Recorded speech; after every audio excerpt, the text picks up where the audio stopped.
Hayır. Yok. Hatta set masajını koşuyor.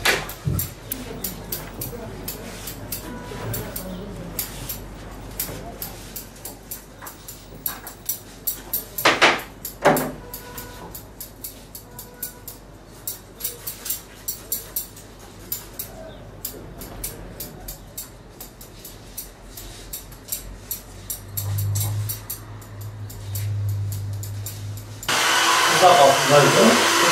Sen biliyor musun?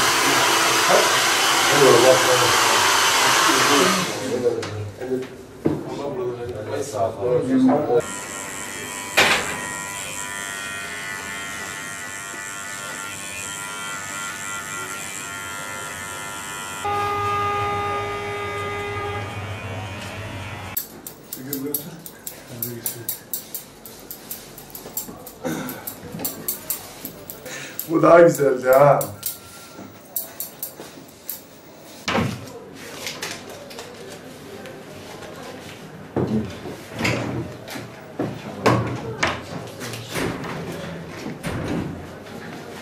Allah bunu.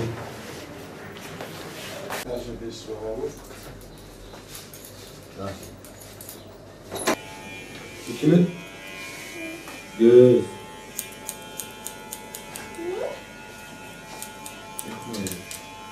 Yapmayın. Yapmayın.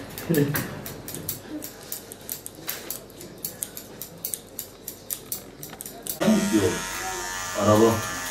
Evet.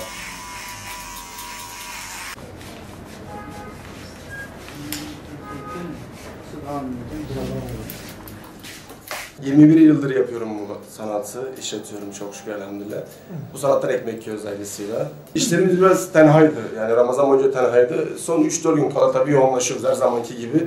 Ama keşke milletimiz, halkımız biraz daha duyarlı olsa, daha önce gelebilse, daha tıraş olabilse keşke. Evet. Ama ne yazık ki ne yapalım işte, alışmışlar, alışkanlık aslında. Bayram günü, Arife günü gelip tıraşlanma ya da 2 gün evvel filan. Bu sefer yoğunluk oluyor. Biz de kendi sanatımızı icra edemiyoruz aynı zamanda. Biz de rahat değiliz, onlar rahat olmuyor ama bu şekilde devam ediyoruz. Hayırlısı Allah'tan. Bütün berberlerimiz hepimiz Arife günden sıkılır. Çünkü neden? Tat alamaz işten. Yaptığı işten tat alamaz, keyif alamaz. Muhabbet edemez, konuşamaz, yemek yiyemez. Hep yoğun, sürekli yoğun, sürekli yoğun. Bu da insanı rahatsız ediyor. Yani tat alamıyoruz. Ettiğimiz tıraştan da tat alamıyoruz. Müşterimiz de tat veremiyoruz aynı zamanda ona. Ondan dolayı biraz sıkıntılı.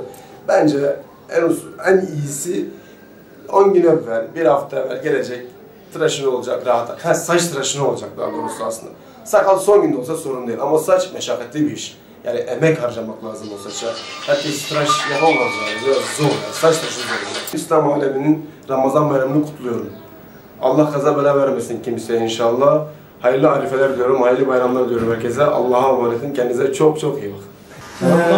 Berbere geldim tıraş olmak için. Arife günleri çok kalabalık oluyor genelde.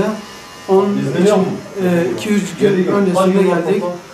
Tekrar bir kalabalık var ama yani herkes daha erken tıraş olsa daha iyidir. Berberim iyi, ondan sonra ahlakı, huyu çok iyi olduğu için bu berbeyi tercih ediyorum.